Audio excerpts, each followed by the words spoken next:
Before we can understand how to design large-scale distributed systems, we have to first understand how a computer is designed, at least at the high level. We'll be going over the main components of a computer, at least from a software perspective, and how they work together to execute the code that we write. Let's first start with our disk. At least that's one way to refer to it. You could also refer to it as the storage, or maybe the hard drive, or HDD, which stands for hard disk drive. Nowadays, it's more common that you would be using an SSD rather than an HDD just because they're generally faster. But the idea behind this component is that this is going to store all of our data and it's going to do so persistently. What that means is that even if our computer restarts or if our computer crashes while we're executing some code or while it's running some program, the stuff that we store inside of our disk is going to be persisted. That means, for example, if we store some file in our disk, but then our computer crashes, it's okay because the file was saved to the disk. Now, how much information can it store? Well, it's usually measured in terms of hundreds of gigabytes, or more commonly in terms of terabytes. And just to quickly review, remember a byte is nothing more than 8 bits, and each bit can either store a 0 or a 1. And we can use these bits and these bytes to represent information. So this could,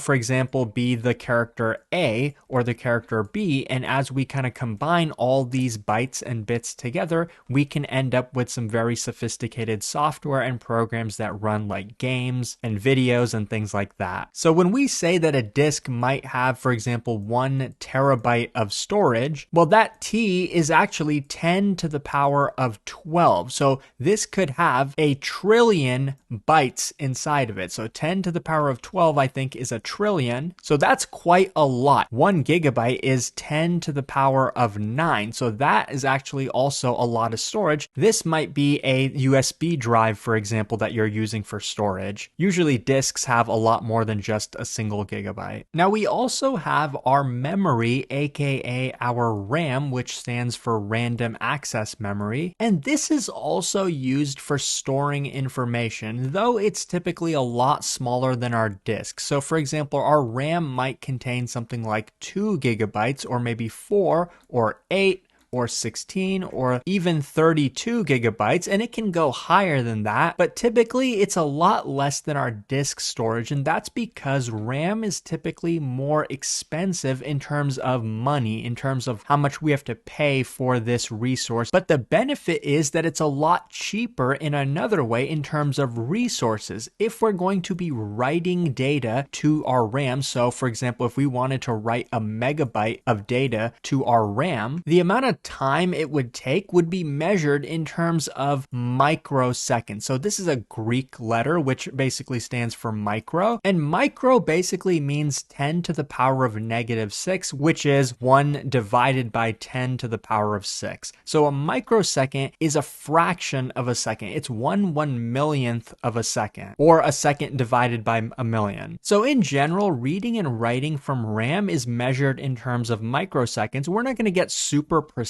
because you don't have to memorize exactly how quick it is. But what I'm trying to get across is that reading and writing from RAM is a lot faster than reading and writing from disk. So while we can't store as much information in RAM as we can in disk, because at least that's generally the case, the benefit is that RAM is quite a lot faster than disk. Reading and writing from disk is typically measured in terms of milliseconds. A millisecond is 10 to the power of negative 3, aka 1 divided by 10 to the power of 3. So a millisecond is actually a lot bigger than a microsecond. So when we say RAM is a lot faster than disk, we're not talking 10% faster or 50% faster. We're talking at least 10 times faster, or sometimes 100 times faster, or even 1,000 times faster. It's an order of magnitude faster. Now, maybe if you're using a really, really good SSD, maybe that's not going to be the case, but this is generally what's true. You don't have to remember the exact decimal. As software engineers, this is just something that we generally believe to be true. RAM is a lot faster than disk, and it's usually the case. Now, how exactly do we write data to our disk or to our RAM, and how exactly do we read or retrieve data from our RAM or from our disk? What if we even want to communicate between the RAM and the disk? These components can't directly talk with each other. That's why we have to introduce another component, which is our CPU. CPU stands for Central Processing Unit. It's essentially the brain of our computer. And what it's capable of doing can be quite complicated, so we're going to simplify it. The main things that the CPU is capable of is writing information to RAM or writing information to disk. And when we talked about the time that it takes to write from RAM and to write to disk, this is what we meant. How much time it takes the CPU to perform these operations. The CPU can also read from RAM and can also read from the disk. Now, what exactly is the CPU going to do with that data once it reads and writes it? Well, the CPU is going to execute code. So we can assume that the code that we wrote is written somewhere in memory. Now, of course, the code that we write with English characters is going to be compiled down into instructions that the CPU can actually interpret. We're not going to go into the details. We know it can get quite complicated, especially when you're talking about zeros and ones, but we know that that's essentially how everything is represented in terms of zeros and ones, but it can have different abstractions around it. Like the code that we write is going to be written in English text typically, but it's going to get compiled down into instructions that the CPU can interpret. It's all represented in terms of zeros and ones, but it represents different information. So the CPU is going to be reading our code so that it can execute that code,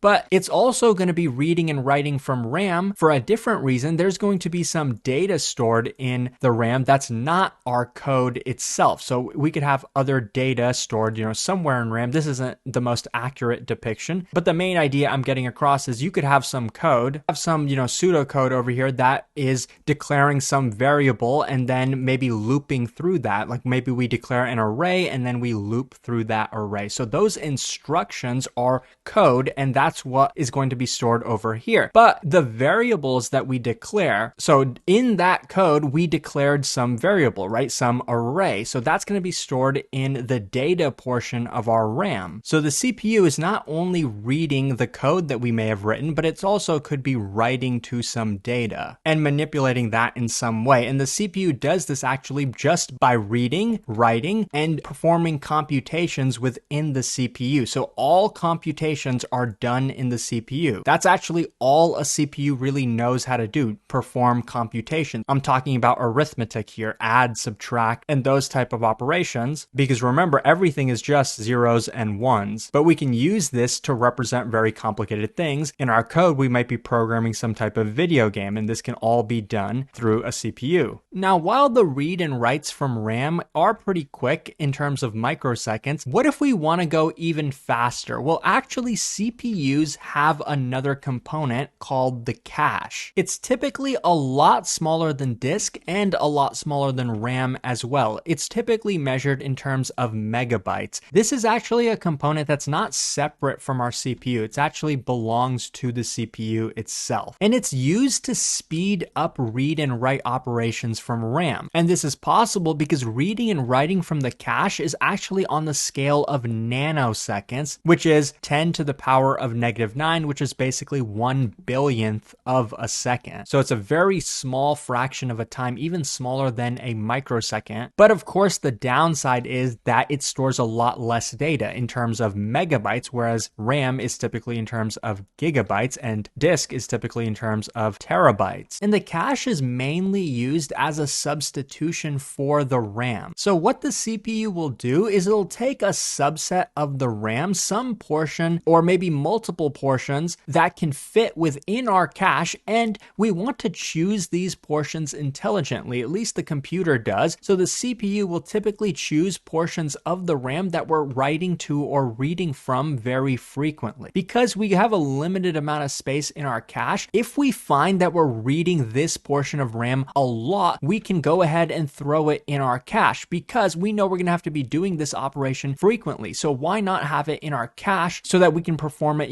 10 or 100 times or maybe even 1,000 times faster. This will speed up things a lot. So technically it's not necessary that we need a cache, but practically it can make things go a lot faster, even though caches are expensive in terms of money. So we can't have huge caches. Even a small cache like this will improve the performance of our entire system by a lot. So if the CPU wants to read some data from RAM, it can first check if that data is in our cache. If that data is not there, then we will perform the more expensive operation, which is actually reading from RAM. But maybe if we read some data, we'll go ahead and throw it into our cache so that next time we have to read it, we can directly go to the cache and it will be faster. So if we read from our cache and we do find the data there, then we don't have to perform that operation where we have to read from our RAM, and that will go a lot faster. Now, the downside of RAM and cache is that it's not persistent data. That means if we throw information in our cache or in our RAM, and maybe our computer crashes or we restart it, we are not guaranteed that the same information that we stored there is going to be persisted. So if you're writing an essay and that essay is stored into RAM and your computer crashes, then you're going to lose all of your progress. You want to make sure that your essay is written to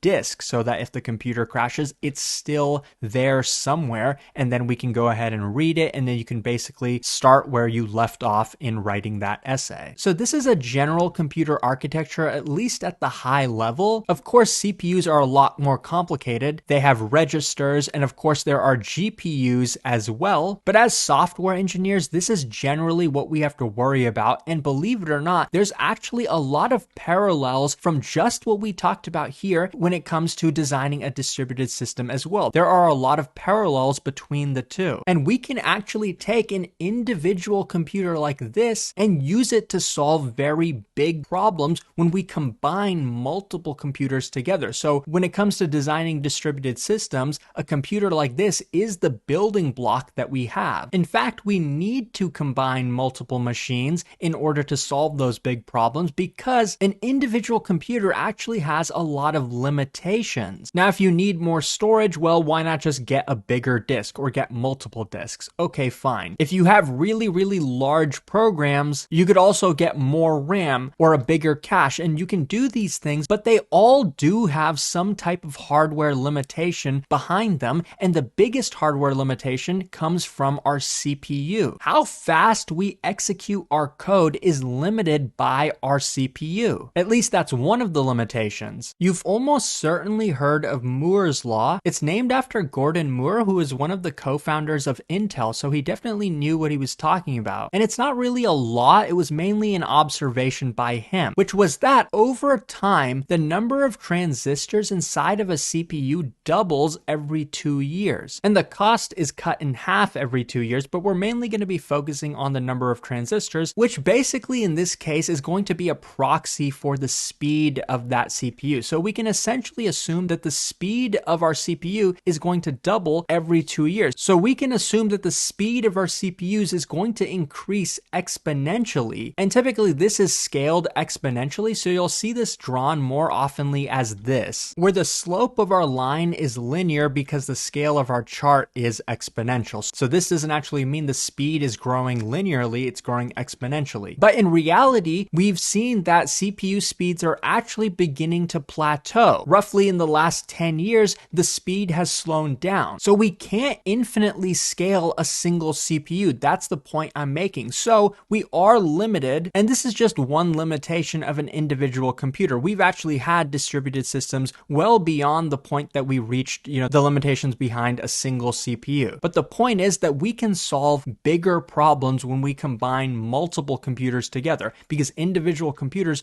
do have limitations. Moore's Law is beginning to break, and there are other benefits of distributed systems that we're going to talk about later in the course, including what a distributed system is in the first place. I know I haven't talked about that just yet.